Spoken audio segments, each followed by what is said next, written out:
మా బావకి ఎర్రకోక్ అంటే చాలా ఇష్టం. బావకిష్టం కదా అని ఓ రోజు ఎర్రకోక్ కట్టుకుని తోటలోకి వెళ్ళాను.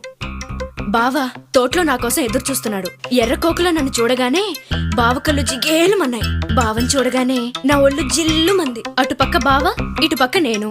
మధ్యలో సర్రని శబ్దం అయింది. బుస్సుని పాము పడగెత్తింది. కళ్ళు రెండు గట్టిగా మూసుకున్నాను. ఆ తర్వాత పాము ఏం చేసిందే మళ్ళీ చిరచిర పాకింది. గజగజ వణికాను. కాలికి తగిలింది. గడగడలాడాను. పైకొచ్చింది. బిత్తరపోయాను. కితకితలెట్టింది. తికమకపడ్డాను. పోకుదిలేసి పరిగెత్తాను. తోటదిలేసి రోడ్డెక్కాను. చెట్టెక్కాను. పుట్టెక్కాను. గట్టెక్కాను. మెట్టెక్కాను. ఎక్కడికెళ్తే ఎక్కడికొచ్చే కాలు ఏలు చుట్టేసిందయ్యో. Hi hi hi hi hi అబ్బా నాకు పాము కాటు వేసిందో. కన్ని గుండెలో నా కాకరేపిందో.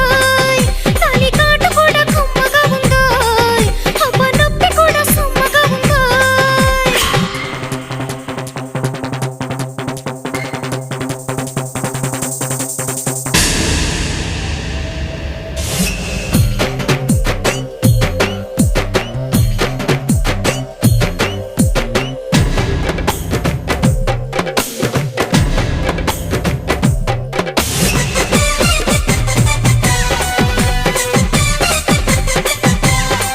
పల్లెటూరి బావయ్యో ఒట్టి పిరికోడోరయ్యో.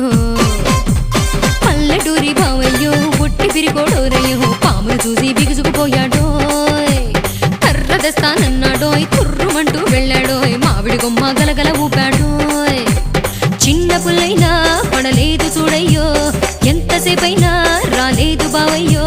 కొరకొర కొరకొర కోపం వచ్చిందో. కోపం వచ్చిన తాపం వచ్చిన ఉంచుకోకూడదు, మళ్ళీ దించేసుకోవాలి. ఏంటి దించుకునేది? దాని బావ ఒట్టి పిరుకోడంట. ఇదిగో మళ్ళీ మీ బావ సంగతి మాకెందుకు, ఆ పావు సంగతి ఏమైందో చెప్పు.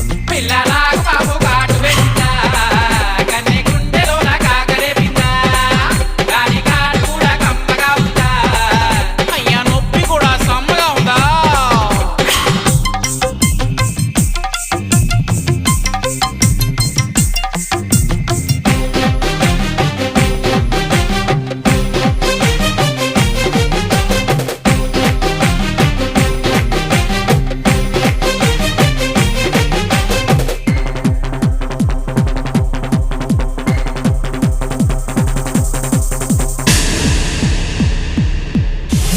రాజమండ్రి సెంటర్లో పుష్కరాల జాతరలో.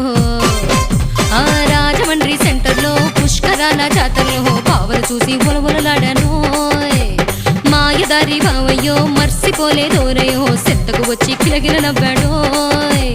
సంచిలో నుంచి ఓ పాము తీశాడోయ్. ఫ్లూటు వాయించి ఆడించి చూపాడోయ్. మిలమిల మిలమిల మైకం గమ్మిందో. ఏంటి మీ బావ పాములు ఆడించుకుంటున్నారా? మరైతే ఆ రోజు పాము చూసి ఎందుకు భయపడ్డాడు మళ్ళీ? నువ్వు మూసుకో. ఆ రోజు భయపడింది పాము చూసి కాదంటే. మరి నిన్ను చూసా. నీ అమ్మ పడవా. తర్వాత ఏమైందే? మళ్ళీ నాకు